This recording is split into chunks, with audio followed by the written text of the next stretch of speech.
नमस्कार, मैं हूँ सुजाता जयरामैया, बेड नंबर 13 सीजन 3 में मन की बात लेकर एक बार कर आपके साथ। आजकल जब मैं बाहर बच्चों को देखती हूँ तो बड़ा अच्छा लगता है। बड़े स्वच्छंदता से वो एक दूसरे के साथ बात करते होते हैं। मैं बात कर रही हूँ लड़कियों की। बहुत आराम से एक दूसरे से दोस्ती निभाते हुए वो आगे बढ़ रहे हैं। पहले जैसा नहीं रहा, लड़कियां एक ग्रुप में और लड़के एक ग्रुप में। अब तो कई बार 3-4 लड़कों के साथ एक लड़की या 3-4 लड़कियों के साथ 1 या 2 लड़के, ऐसे ग्रुप्स भी देखने को मिल जाते हैं। और उनका वो स्वच्छंदता से हंसना, खिलखिलाना, एक दूसरे को बातें करना बड़ा अच्छा लगता है। अपना समय जब याद करती हूँ तो बाप रे, आंख उठाकर देख लेना भी बड़ा मुश्किल होता था। और जब एक दूसरे को किसी नाम से चढ़ाते थे तो अरे बाप रे, ऐसा लगता था मानो चरित्रहारी नहीं कर दिया हो किसी ने हमारा। हम बैठते ही अलग अलग ही थे और लड़कों से कभी कभार बात हो जाती थी, और जहां आप किसी लड़के से ज्यादा बात हुई तुरंत वो भैया बन जाता था। और अब तो बड़े आराम से इंट्रोड्यूस किया जाता है कि ये मेरा फ्रेंड है। तो समय बदल रहा है और समय के साथ हम भी बदल रहे हैं, तो कुछ चीजें अभी भी नहीं बदली हैं। उनमें एक है एक्स्ट्रा मैरिटल अफेयर, शादी के अतिरिक्त किसी के साथ में संबंध। उस समय भी था, आज भी है। आज लड़कियां ज्यादा बर्दाश्त नहीं करती, तुरंत कोई ना कोई डिसीजन ले लेती हैं। और हमारे समय डिवोर्स बहुत बड़ा त्यागी था, हम तो शायद नाम ही ना ले पाते उसका। मुझे आज कहानी याद आ रही है संध्या की। संध्या हमारे साथ पढ़ती थी, बहुत तेज तर्राट। लड़कों से तो ऐसे लड़ लेती थी किसी बात पर, जबकि हम जैसे भीगी बिल्ली बने चुपचाप बैठे रहते थे।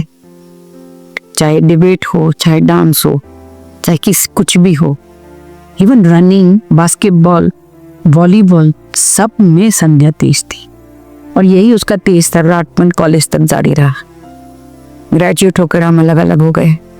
मैं दूसरी यूनिवर्सिटी में चली गई, संध्या उसी शहर में रह गई। और उसकी शादी बहुत संपन्न घर में है।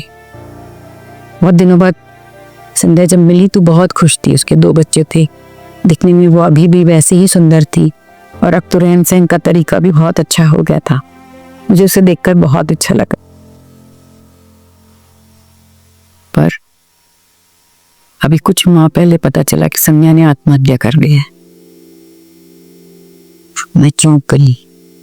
वो हंसती खिलखिलाती लड़की जो जिंदगी जीना चाहती थी, उसने कैसे आत्महत्या कर ली? पता चला संध्या के पति का अफेयर था। ये सब जानते हुए भी संध्या उनके साथ पिछले 15-20 सालों से रह रही थी।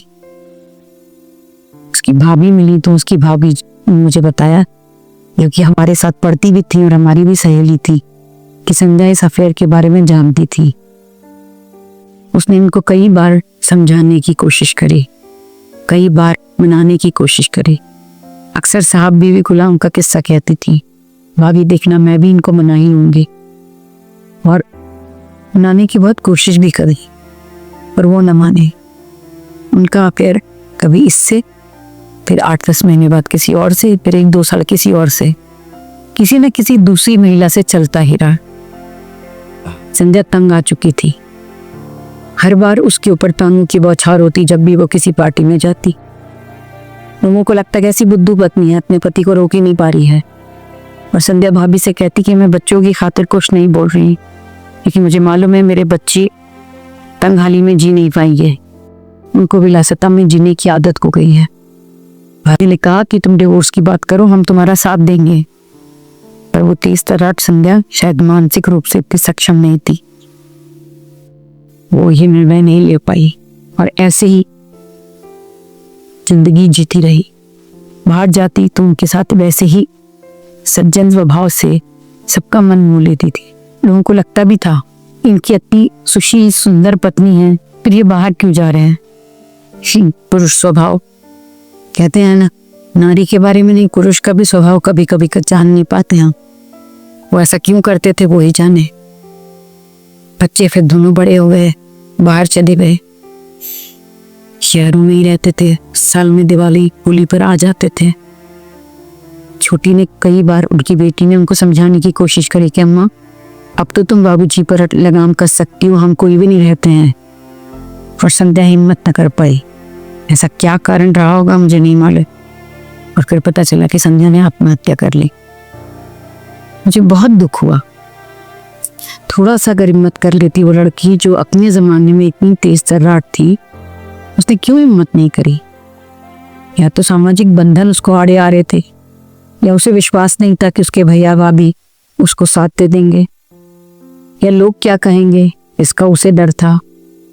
हम ये बीच वाली जो पीढ़ी है, हम इसी में सब में घुट कर मर जाते हैं। ना हम अपने बच्चों की तरह, यंगस्टर्स की तरह स्वच्छंद हो पाते हैं, तनपंथी अपनी सास की तरह नीचे से झक कर जीना जानते हैं। हम बीच के हैं और इतने अंदर ही अंदर कुरते रहते हैं कि आत्महत्या तक की नौबत आ जाती है।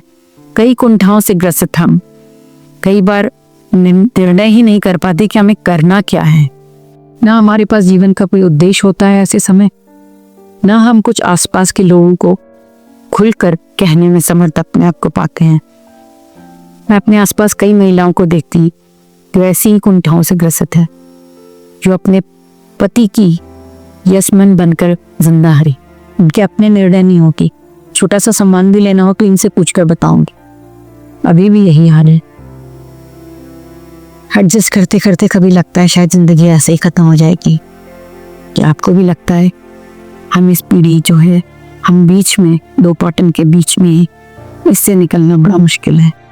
नमस्कार।